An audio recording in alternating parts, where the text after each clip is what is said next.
चलिए, तो कल हम लोग पढ़ लिए थे वर्ण, पूरा पढ़ लिए थे। क्या पढ़ लिए थे? वर्ण। जब हिंदी पढ़ना शुरू करते तो कौन चीज से पढ़ना शुरू करते हैं? क ख ग से। क ख चचिया जैसे लड़का में हम लोग पढ़ते हैं, क ख चचिया टटरा कफुआ। तो ये सब जो पढ़ते हैं इसको हम क्या बोलते हैं? क्या बोलते हैं? वर्ण बोलते हैं। क्या बोलते हैं?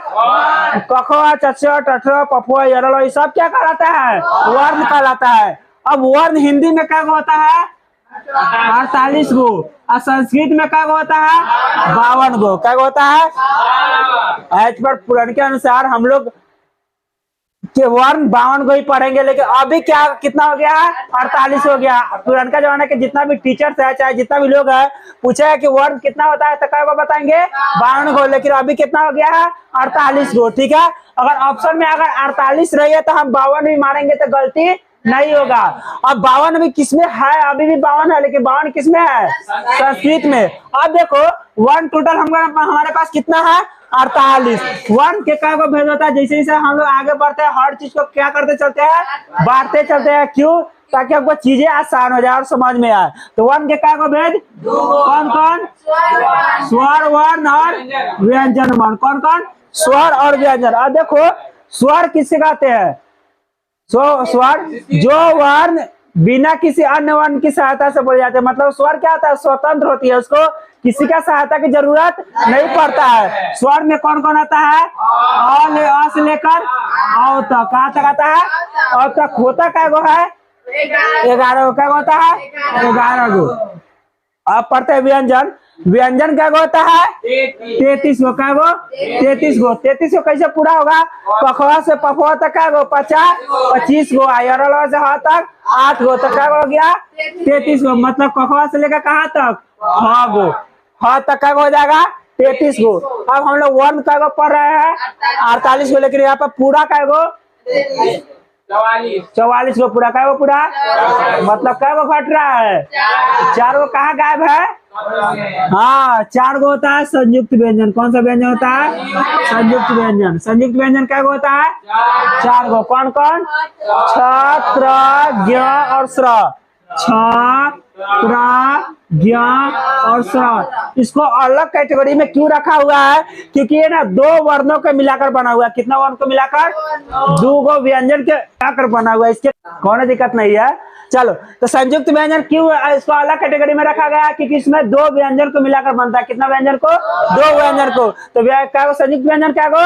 4 गो। छ ज्ञ स्र तक। अब क्या होगा? 33 गो 11 गो 44 गो। 44 गो 4 गो 48 गो। तो 48 गो वर्ण पूरा हो गया। लेकिन अब 52 को भी हमको पूरा होनी चाहिए। और संस्कृत का बात आएगा तो हम कहाँ कहाँ जाएंगे? तो हम स्वर में कहाँ तक गिने थे? और तो कहाँ तक गिने थे? तो छूट क्या हो गया? 2 गो। कौन कौन? अंग और आह। और 2 गो और कौन छूट गया? एगो र एगो ढ। तो क्या हो गया? 4 गो हो गया।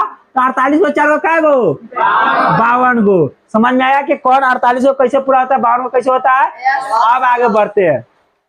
अभी हमको समझ में आ गया स्वर क्या होता है, व्यंजन के क्या होता है, तो कैसे कैसे हम गिना दिए 48 को कैसे पूरा हुआ, 52 को कैसे पूरा हुआ। अगर हिंदी में सवाल आएगा तो हमको अगर वहां पर ऑप्शन में 48 को रहेगा तो 48 को डालेंगे। अगर ऑप्शन में 48 नहीं है तो 52 भी डालेंगे तो गलती नहीं है। अब देखो, अब स्वर किसको कहते हैं? स्वर किसको कहते हैं?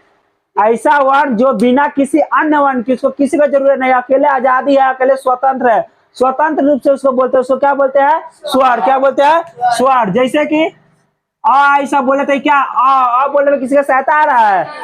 किसी का सहायता नहीं ले रहा। लेकिन जब क बोल रहा है तो क बोला तो क अंतिम क्या आ रहा है? तो क अकेले नहीं है, केकरा साथ है?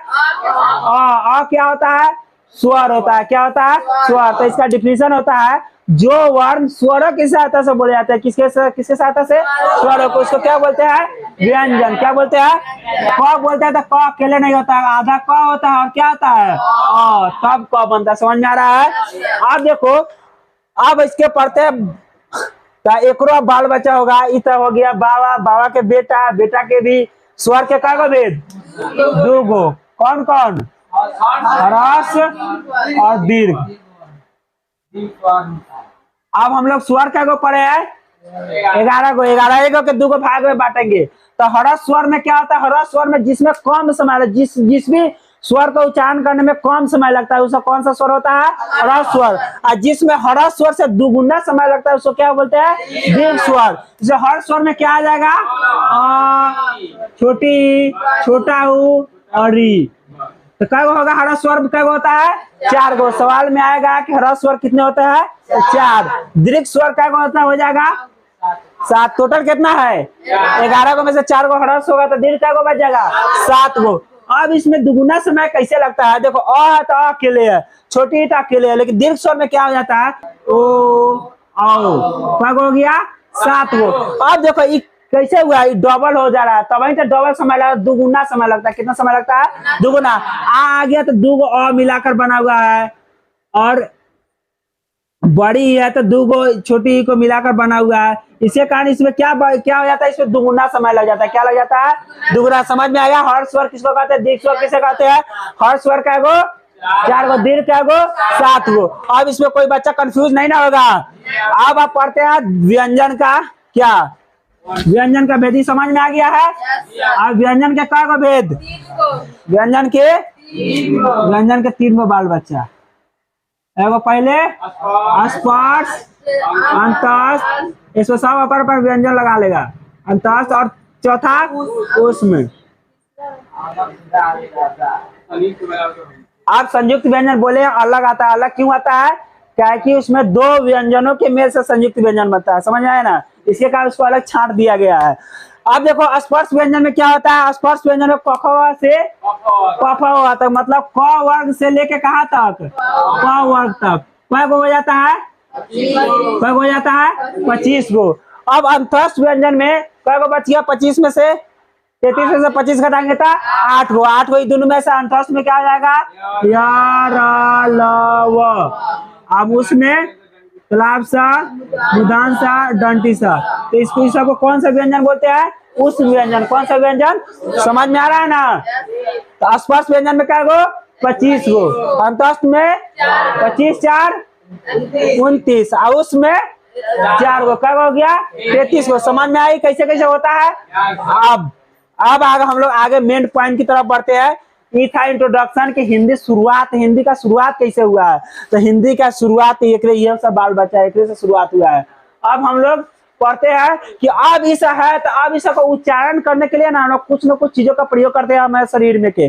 जैसे कि क वर्ग को बोलने के लिए कंठ का प्रयोग करते हैं, छछजा बोलने के लिए तालु का प्रयोग करते हैं। तो अब यही पढ़ेंगे कि उस वर्ण को प्रयोग करने के लिए कौन कौन सा हमारा ऑर्गन यूज होता है, कौन कौन सा हमारा शरीर का अंग यूज होता है, उसके बारे में पढ़ेंगे। चलो इसको मिटाते हैं, मिटा दिया जाए। चलो क्या हो गया? चलो शांत रहो। इसको ना समझने की कोशिश। व्याकरण ये सब है ना, ग्रामर ये सब है, नियम समझ गया सब टेंशन दूर। इसको रटने का कोई जो बच्चा ये समझ गया उसको कोई दिक्कत होगा नहीं। अब हम लोग पढ़ते हैं और जितना भी हम वर्ण गिना है उस वर्ण का उच्चारण करना सीखेंगे। क्या करना सीखेंगे? कि उसका उच्चारण हम लोग किस अंग से करते हैं। रेडी है? वीडियो मास्टर, कैमरामैन, क्या पढ़ेंगे? उच्चारण स्थान। वीडियो लोग चैनल लड़का सा समझ में आना चाहिए। हो गया। चलो अब उच्चारण स्थल। अब हम लोग कहाँ से शुरुआत किए थे? क ख से अंतिम तक पहुंच गया है। तो जितना भी क ख ग घ अंग जो पांचों होता है कौन चीज से बोला जाता है? कंठ से। कौन चीज से बोला जाता है? कंठ से। अब इसके साथ साथ ना ये पूरा कवर क्या है? व्यंजन है। क्या है? व्यंजन। इसके साथ साथ 2 गो स्वर भी आता है। क्या आता है? स्वर। और आ किसे बोला जाता है? कंठ से। इस तरह पढ़ना है कि हमको देखते देखते चीजें याद हो जाए। अब देखो मेन ये बहुत इंपॉर्टेंट है। वर्ण जो वर्ण चैप्टर है ना उसमें से ज्यादातर में से ना उच्चारणीय स्थान में से सवाल आएगा। जितना भी ऑब्जेक्टिव आएगा सब इसमें से आने वाला है, क्योंकि इसी में से ज्यादातर से जो सवाल बनता है। तो क वर्ग किससे बनेगा? कंठ से। क वर्ग कहने का मतलब समझ में आया ना? क्या क्या क वर्ग मतलब क पूरा क ख ग घ अंग। समझ में आया? तो क वर्ग के साथ साथ क्या आ जाएगा? तो कौन चीज से बोला जाता है? कंठ से। आप पढ़ते हैं चछजा। च वर्ग मतलब पूरा चछजा। चछजा कौन चीज से बोला जाता है? तालु से। कौन चीज से? तालु। इसके साथ साथ भी 2 गो स्वर आता है, एगो छोटी और एगो बड़ी। इसके साथ ना यर ल में के पाठ पुट जाता है, यर ल व तालाब सा मुदान सा डंटी सा हर। इसको काटने का रीजन है यह और तालाबे सा। जो पहला बच गया चार चार को, अब क्या किया था अंतस्थ और उष्म को अलग था ना दो दो को, तो अंतस्थ ऊपर में उष्म नीचे में, अंतस्थ ऊपर में हो गया उष्म नीचे में हो गया, इसको बीच में बांट दिए। तो पहल का जो आ रहा है यह और तालाबे सा किस में आ जाएगा, तालु में। किससे उच्चारण किया जाता है, तालु में। अब आते हैं नेक्स्ट टावर, किसे हो जाता है, मुर्दा से। कौन चीज से, मुर्दा। इसका उच्चारण क्या है, मुर्दा। इसके साथ भी दो आ जाता है र और मुदांसा, र और मुदांसा। इसका उच्चारण स्थान है टावर। इसके साथ एगो क्या है, एगो स्वर है कौन, री। कौन सा स्वर है, री। तो ऊपर से ध्यान में हमको देखते आना है स्वर। पहले वाले स्वर का नजर डालेंगे तो सबसे ऊपर में कंठ में अ आ, नीचे तालु में छोटी बड़ी, नीचे होगा नीचे मुर्दा में री। अब व्यंजन का याद करेंगे तो ऊपर में पूरा क वर्ग, नीचे में च वर्ग, नीचे में ट वर्ग। अब यरल में से याद करेंगे तो य और तालाबे सा, एगो र और मुधन सा। अब पढ़ते हैं नेक्स्ट। ट वर्ग किसे हो रहा है, दंत से। कौन चीज से, दंत से। कौन चीज से, दंत से। इसमें भी दो आता है ल और डंटी सा, किसमें से आ जाता है, ल और दंती से। किसमें से बोला जाता है, दंत से। कौन चीज से, दंत से। अब देखो नेक्स्ट है पावर। पावर किसे बोला जाता है, ओष्ठ से। कौन चीज से, ओष्ठ से। इसको ध्यान से याद कर जाना है, इसमें से 100% क्वेश्चन आएगा। टारगेट का ऑब्जेक्टिव उठाएगा तो ज्यादातर यही में से सवाल वासा दे ले है। हर स्वर दीर्घ स्वर में से कम दे ले, लेकिन इसमें से उच्चारण में से बहुत दे ले है। इसमें से लिखित है कि इसमें से 4 नंबर का सवाल जरूर आएगा इसमें से। चलो आप समझ में आ गया। अब तो ये जो हम कखवा से पफुआ तक पढ़े, ये सब एक वो अंग से उच्चारण किया जाता है, लेकिन नीचे में कुछ कुछ बच गया है। जैसे कि ए आए, ओ आओ, वा और अंग नंग सब बच गया है। जो ये सब छोटकी मोटकी होता है, जो जितना भी कवर चवर के अंतिम में बचा है, जैसे कि अंग या न और म सब बचा होता है। दायरे ज्यादातर अकेले जब बोला जाता है तो नासिका से बोला जाता है। कौन चीज से, नासिका। नासिका मतलब नाक। किसे, नाक से। तो इसको इग्नोर करके चलना है, क्या कि हम इसको ऊपर में इंक्लूड कर लिए। अब पढ़ते हैं ए आई। ए आई कौन चीज से बोला जाता है, ए आई बोला जाता है ओष्ठाय से। कौन चीज से, ओष्ठाय कर, सॉरी गलत बोल रहे हैं। वो है कंठ और तालु से। कौन चीज से, कंठ तालु।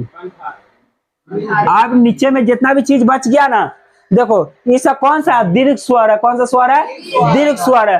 दीर्घ स्वर में क्या पढ़े थे कि इसमें दुगुना समय लगता है। कितना समय लगता है, तो दुगुना समय लगता है। तो इसके कारण है इसमें दो अंग यूज हो जाता है। कितना अंग, दो। जैसे कि ए आई हमको बोलना हुआ तो कौन कौन अंग यूज हुआ है, कंठ और तालु। तो क्या हुआ, दो। तो इसको क्या बोलेंगे, ए आई का उच्चारण क्या है, कंठ तालु। क्या है, कंठ तालु।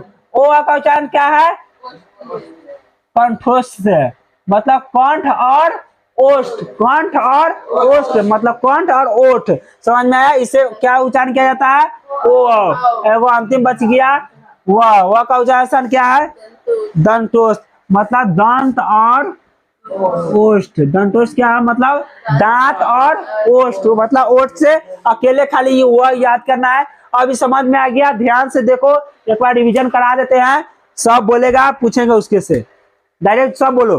क वर्ग किसे, कौन से। उसके साथ कौन कौन आएगा, ओ आ। हम व्यंजन बोलेंगे तो क वर्ग बोलेगा, स्वर बोलेंगे तो ओ आ। ठीक है। तालु से कौन आएगा, च वर्ग। उसके साथ स्वर कौन आ जाएगा, छोटी और बड़ी। उसके बाद नीचे आएंगे मूर्धा। मूर्धा से क्या होगा, ट वर्ग। ट वर्ग में स्वर कौन कौन आ जाएगा, री। और उसके साथ यरल में के 4 को बताए थे, र और कौन सा मुदांसा। कौन सा, मुदांसा। उसके बाद आते हैं नीचे दंत। दंत में कौन कौन, पहले पूरा त वर्ग। त वर्ग के साथ स्वर कौन कौन आ जाएगा, स्वर नहीं है इसमें। त वर्ग में स्वर नहीं है, सिर्फ क्या है, ल और डंटी सा है। उसके बाद नीचे प वर्ग में ओष्ठ आ जाएगा।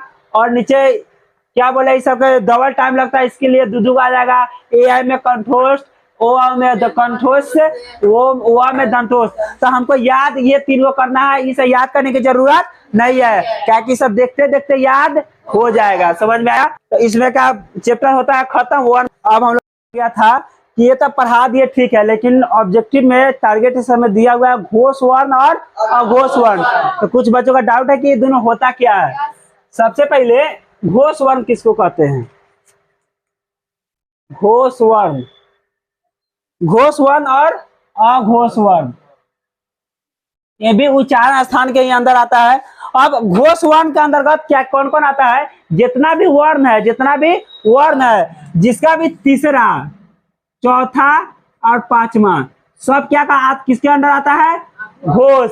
और तीसरा चौथा पांचवा नहीं समझ में आया? देखो हम लोग क्या पढ़ते हैं, क वर्ग के अंदर क्या पढ़ते हैं? क ख ग घ अंग क्या होता है? 5 गो। क्या होता है? 5 गो। तो इसमें जो तीसरा हो गया, चौथा हो गया, पांचवा हो गया, वो सब किसके अंदर आता है? घोष के अंदर। किसके अंदर आता है? घोष के अंदर। और जो पहला दोनों बच गया वो किसके अंदर आता है? अघोष के अंदर। समझ में आया ना? तो इसी तरह कखवा के साथ चचरा, टटरा, पपोवा, यरलवा, इस सब के साथ क्या होगा? तीसरा, चौथा, पांचवा किस में आएगा? घोष में। और जो पहला दूसरा आएगा अघोष में आएगा। किसके अंदर आएगा? अघोष में। घोष वर्ण की संख्या कितनी होती है? 31। घोष वर्ण क्या होता है? घोष वर्ण क्या होता है? 31 गो। और अघोष वर्ण क्या होता है? अघोष क्या होता है? 13 गो होता है। क्या होता है? 13 गो। अघोष वर्ण क्या होता है? 13 गो। तो समझ में आ रहा है घोष वर्ण का कैसे कैसे पूछेगा कि ग कैसा वर्ण है? घोष। च अघोष। पहला दूसरा क्या हो जाएगा? पहला दूसरा अघोष, तीसरा चौथा पांचवा घोष। तो क्या उल्टा है? पहला दूसरा अघोष, तीसरा चौथा पांचवा घोष। समझ में आ रहा है? अब देखो इसके साथ साथ जो 5 हुआ है, और उसके बाद यरलव में से कौन कौन लेंगे? यरलव। घोष पर नहीं जाना, पहले व्यंजन पर आना है। स्वर की व्यंजन, जो क्या होता है? व्यंजन होता है। लेकिन इसमें से ना व्यंजन गायब कर दे जाएगा। सवाल बनाने वाला के पास इतना बुद्धि होता है कि सवाल में गायब कर देगा। तो आप पहले जब भी गायब करेगा व्यंजन, तो व्यंजन में होगा नहीं। तो अब इसमें तो जो स्वर है ना, तो इसको कट हो जाएगा। संयुक्त व्यंजन तो 4 होता है, तो पहले ही कट हो जाएगा। कंफ्यूजन रहेगा घोष है कि अघोष है। तो हम पहचानने का ट्रिक क्या बताए हैं? पहला दूसरा जो होगा क्या होगा? अघोष। अब तीसरा चौथा पांचवा होगा घोष। अभी जो कौन सा है? पहला, पांचवा, 10वां, 20वां तीसरा है। तो तीसरा किसके अंदर आता है? घोष। ऑप्शन क्या आ जाएगा? घोष। अब देखो दूसरा का सवाल इसी चीज को पूछेगा कि च कौन सा वर्ण है। अगर इसमें जैसे मान लिया कि दे दिया स्वर, व्यंजन, यरलवा और ह, क्या कहलाता है? ये भी घोष के अंदर आता है। किसके अंदर आता है? घोष के। तो सवाल कैसे आएगा? 2-4 सवाल को प्रैक्टिस करा देते हैं। हाँ ये छोड़ के आगे देखो ना, बता रहे हैं। देखो यहाँ पर सवाल आएगा। सवाल कैसे आएगा? इसका सवाल पूछेगा उच्चारण स्थान के बेसिस पे पूछेगा। अब पूछे सीधे कह देगा ज कौन सा वर्ण है। अब इसमें कंफ्यूज क्या करेगा? लिखेगा घोष, अघोष, चुप, स्वर लिख देगा और संयुक्त व्यंजन लिख देगा। अब देखो तुम लोग इसमें कंफ्यूज आना नहीं है। सबसे पहले